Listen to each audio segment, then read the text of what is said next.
had the best pick or had the best draft overall, but I don't think that the Buffalo Bills had anything to sneeze at. I think they were just behind them. I think the Bills had a great draft.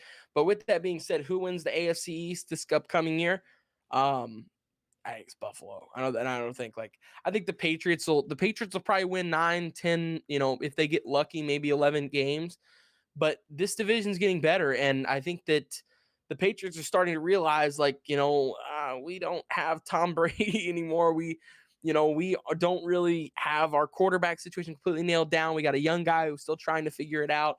Um, so I think that the Patriots, while they'll probably win 9, 10, maybe 11 games, I don't think that they'll win enough to beat Buffalo. And I think that the Miami Dolphins probably win 9, 10, 11, depending on how well this team meshes, maybe even 12 games. Oh, But I think Buffalo is a 13, 14 win team. I think Buffalo is probably a AFC 1 seed, 2 seed. I think that there might be one or two other teams in the entire NFL that have a better record than them, if that. And I think they have a shot to have the best record in the NFL. So this division is really starting to get tough. It's so crazy because this was always the weakest division in football.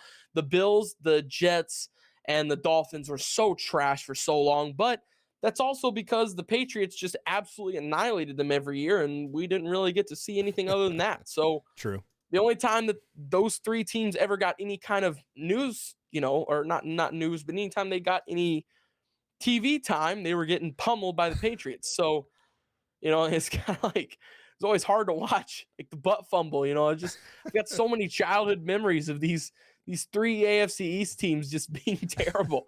So, yeah, I mean, I think that the tides have definitely switched. I think that there's the Buffalo Bills win this division. I'd say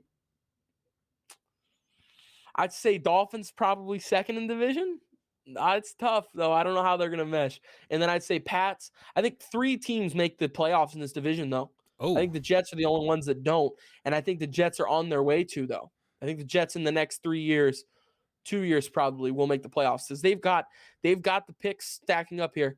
They've got the team stacking up. They're building something really cool, and yeah. they've got the coach, they've got the quarterback, and they've got the GM to move forward with this. I mean, Robert Saleh, when they brought him in last year, a lot of people really just didn't give enough look into how big that coach signing was. But I really think it was very influential for this team, and I think they've got a lot of cool stuff coming ahead of them.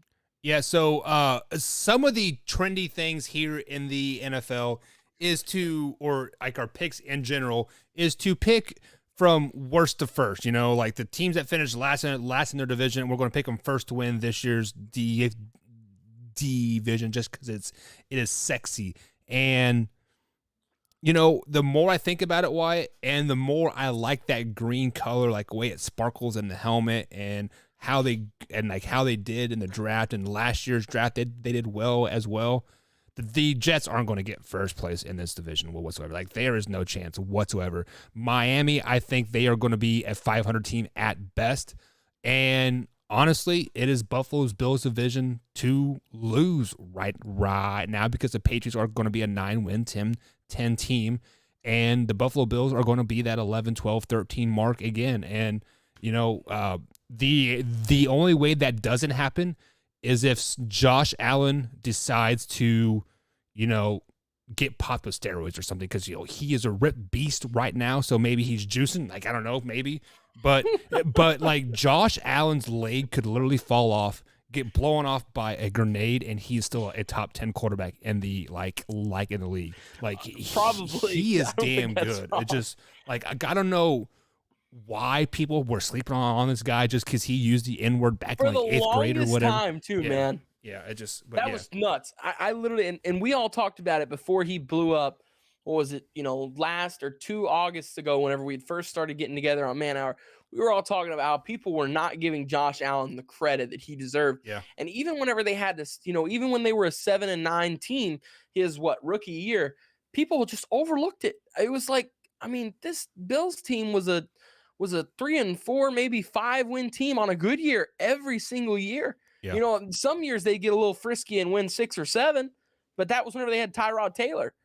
And it's just like they had the one year where they made the playoffs with him or whatever, but it was just like this team really struggled for the longest time. And then this guy comes in, a guy out of Wyoming, and he wins them 7 games in his first year, and he didn't have Stephon Diggs. Yeah. He didn't have the wide receiver weapons he had. He didn't have the defense that he has now. He didn't have the coaching, or I think Sean McDermott might have been there at the time, but he didn't have what he has now there. That's for sure. And then he's just taking it and run with it. Josh Allen, I think, could be arguably, if he continues at the pace he's going and he maybe wins the Super Bowl this year or next year, he might be the best quarterback in the league.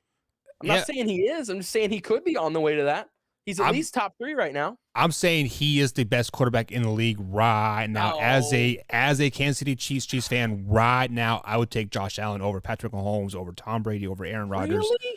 I would take Josh Allen right now over anybody, just because of his so